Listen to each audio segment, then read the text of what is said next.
Medical school में मेरी मुलाकात एक लड़की से हो गई थी और मैं उससे प्रेम कर बैठा। मुझे पता चला कि ये लड़की अपने कास्ट की नहीं है।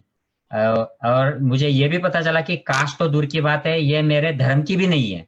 भारत के माहौल में सुसाइड करने का जो एक मुद्दा होता है वो होता है लव अफेयर ब्रेक होना, या प्रेम के जो मैटर होते हैं इसमें कुछ प्रॉब्लम आ जाता है, घर वाले नहीं बोल देते हैं, या लड़का लड़की को छोड़ देता है, या लड़की छोड़ देती है, या कोई अलग अलग जाति धर्म के होते हैं लड़का और लड़की, तो उसकी वजह से समाज उन चीजों को मान्यता नहीं देता है और इसमें से आत्महत्या या हत्या हो जाती है। तो मैं खुद इसमें से गया हूँ। मैंने जो शादी की, मैंने मेरी जो शादी हुई उस टाइम पर मुझे काफी समस्याओं का सामना करना पड़ा था। सबसे पहले जो मेडिकल स्कूल में मेरी मुलाकात एक लड़की से हो गई थी और मैं उससे प्रेम कर बैठा, तो मैंने उसको प्रपोज कर दिया। बाद में इस लड़की ने मुझे नहीं कहने पर मैं उसे दूसरे तीसरे बार भी पूछता रहा कि no I still love you. आपका जब भी ख्याल चेंज हो जाए, आपके विचार बदल जाए, तो आप प्लीज मुझे कन्वे कर देना। तो इस लड़की ने मुझे बाद में पता नहीं तरस आ गया होगा मुझ पर, दया करने के हिसाब से उसने मुझे हाँ कर दिया। तो हाँ करने के बाद फिर जैसे हमारी बातें होने लगी, हम मिलने लगे, तब मुझे उसकी कास्ट का पता चला। तो मुझे पता चला कि ये लड़की अपने कास्ट की नहीं है। और मुझे ये भी पता चला कि कास्ट तो दूर की बात है, ये मेरे धर्म की भी नहीं है, ये अलग अलग धर्म के हैं हम लोग। तो मैं थोड़ा सा सोचने लगा। मुझे याद है उस दिन मेरे दिमाग में जो विचार आए थे, तो मैंने सोचा कि संग्राम, ये लड़ाई बड़ी होने वाली है और काफी लंबी होने वाली है। तो ऐसा मैंने मन में सोच लिया।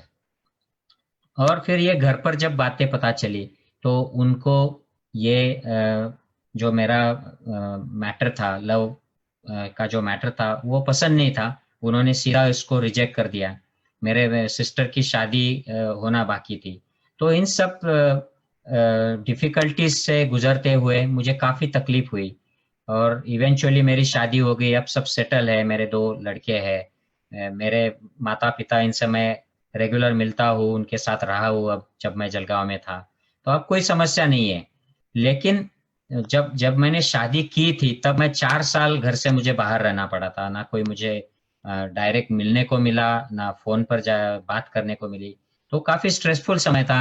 तो इस अनुभव से मैं गुजरा हूँ और क्या क्या होता है, मेरे कुछ दोस्तों ने ऐसे अनुभव से जाते समय उनको क्या हुआ, सहना पड़ा, उनकी क्या तकलीफ हुई। कुछ दोस्तों के सुसाइड्स हो गए, कुछ जो ऐसे मैटर होते हैं उसमें लोग सुसाइड कर देते हैं। भारत में तो आजकल हत्या भी हो जाती है, पहले भी होती थी। तो मैं ऐसे लोगों को कहूंगा जिनको प्रेम विवाह करना है, लव अफेयर करना है, उनसे मैं पहले कहूंगा कि मेरी इस विषय पर 3 सजेशन है आपको। पहली चीज है कि आप फिक्स डिसाइड कर लें कि आपको एक दूसरे से सही में प्यार है और आपको ये कंटिन्यू करना है। मैं ये नहीं कह रहा हूँ कि आगे जाकर अगर बहुत बड़ी समस्याएं हो जाए तो आप एक दूसरे को छोड़ना नहीं। ऐसे कभी कभी हालात आ जाते हैं कि एक दूसरे को नापसंद करने लगते हैं लोग और उसमें डिवोर्स हो जाते हैं।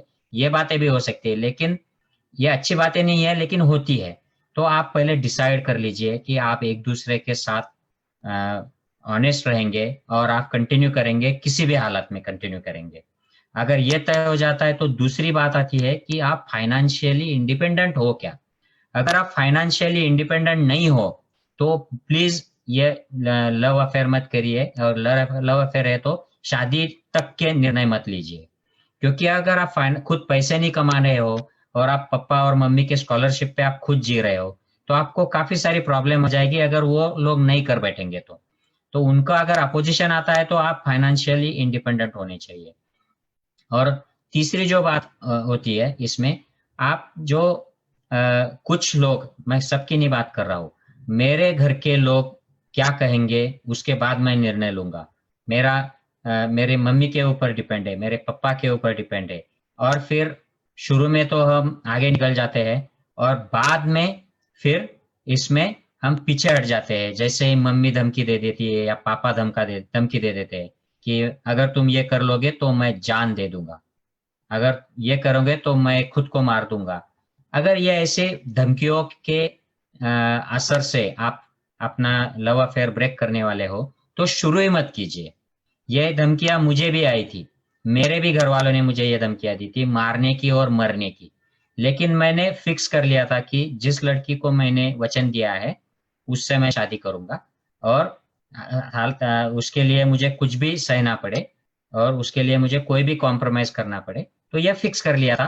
फाइनेंशियल इंडिपेंडेंस डॉक्टरी करने के बाद आ गया, वो चीज भी थी। और किसी के ना करने पे, रिजेक्ट करने पे मैं उस लड़की को छोड़ना ये नामुमकिन बात थी। तो ये तीनों चीजें आपकी फिक्स हो तो गो अहेड, फिर किसी की मत सुनो। लेकिन आप घर वालों से बात करो, संवाद कीजिए।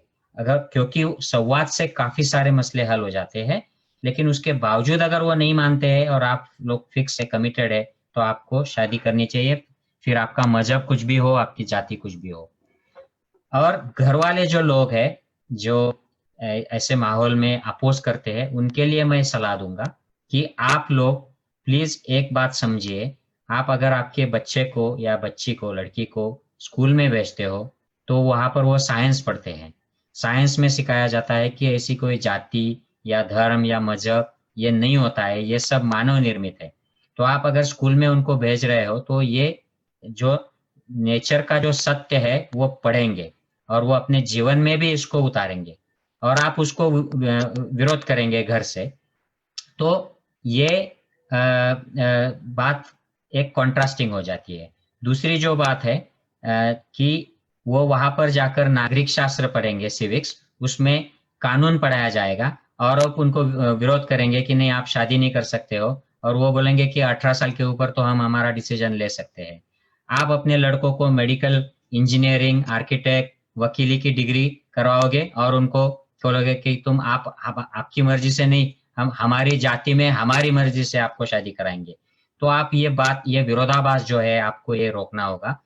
जब तक आपका लड़का और लड़की खुश है और वो उनका फैमिली लाइफ ठीक से करने वाले हैं, ये फाइनेंशियली इंडिपेंडेंट है, आपको इनको सपोर्ट करना चाहिए। मैं तो अब इंटरनेशनल लेवल पे रहता हूँ। मैं तो मेरे लड़कों को ये भी नहीं बता सकता हूँ कि आपका डैड और मम इनका अलग अलग रिलीजन है, तो आपको इन्हीं दो रिलीजन में शादी करना है, नहीं बता सकता हूँ। कल को अगर वो तीसरे रिलीजन की लड़की से, तो कुछ अलग कलर की लड़की से शादी करना चाहते हैं, तो मुझे उसके लिए ओपन रहना चाहिए, क्योंकि यही नेचर है, यही साइंस है, और साइंस को हमें फॉलो करना चाहिए।